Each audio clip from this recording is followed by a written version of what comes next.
World oral health day గురించి క్లుప్తంగా కొన్ని విషయాలు ఇప్పుడు మీతో చర్చించడం జరుగుతుంది. ఈ సందర్భంగా మీకు అందరికీ నమస్కారాలు తెలియజేస్తున్నాను.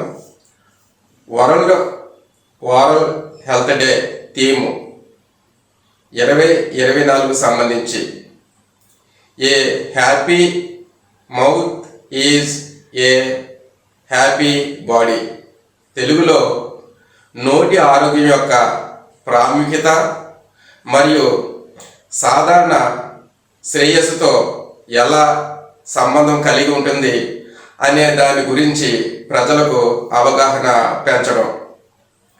ప్రపంచ ఓరల్ హెల్త్ డే సెప్టెంబర్ 12, 2007 సంవత్సరంలో స్థాపించడం జరిగింది.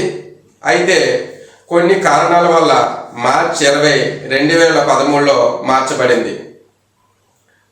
ఈ దంతాలకు సంబంధించి దంత క్షయం కోసం నివారణ చర్యలు ఒకసారి చూద్దాం. ఆరోగ్యకరంగా ఉండటానికి తక్కువ చక్కెర ఆహారం తీసుకోవడం చాలా మంచిది.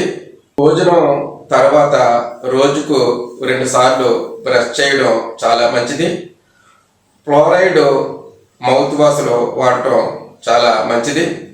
ప్రతి సంవత్సరం డెంటల్ స్క్రీనింగ్ చేయించుకోవడం కూడా చాలా మంచిదిగా చెప్పవచ్చు. అవసరమైన మొత్తంలో ఫ్లోరైడ్ కలిగి ఉన్న త్రాగునీరు మాత్రమే తీసుకోవాలి. ధూమపానం మరియు పొగాకు వినియోగం నుండి దూరంగా ఉండడం చాలా మంచిది.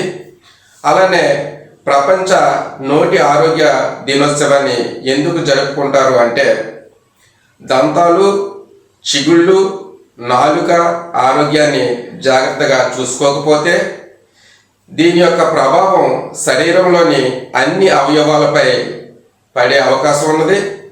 అంతేకాదు మధుమేహం, క్యాన్సర్ వంటి వ్యాధులు వచ్చే ప్రమాదం కూడా ఉన్నది. దంతాల గురించి నిజం ఏమిటంటే, తెల్లటి దంతాలు తప్పనిసరిగా ఆరోగ్యంగా ఉండవు. పంటి ఎనామిల్ తెలుపు రంగులో ఉంటుంది. డెంటిన్ అంటే దంతాల లోపల భాగం పసుపు రంగులో ఉంటుంది. ఎనామిల్ సన్నగా ఉంటే లేదా కొన్ని కారణాల వల్ల తొలగిపోయినట్లయితే మీ యొక్క దంతాలు పసుపు రంగులో కనిపిస్తాయని ఈ సందర్భంగా తెలియజేస్తున్నాను.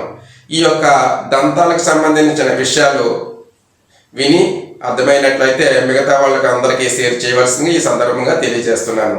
Thank you.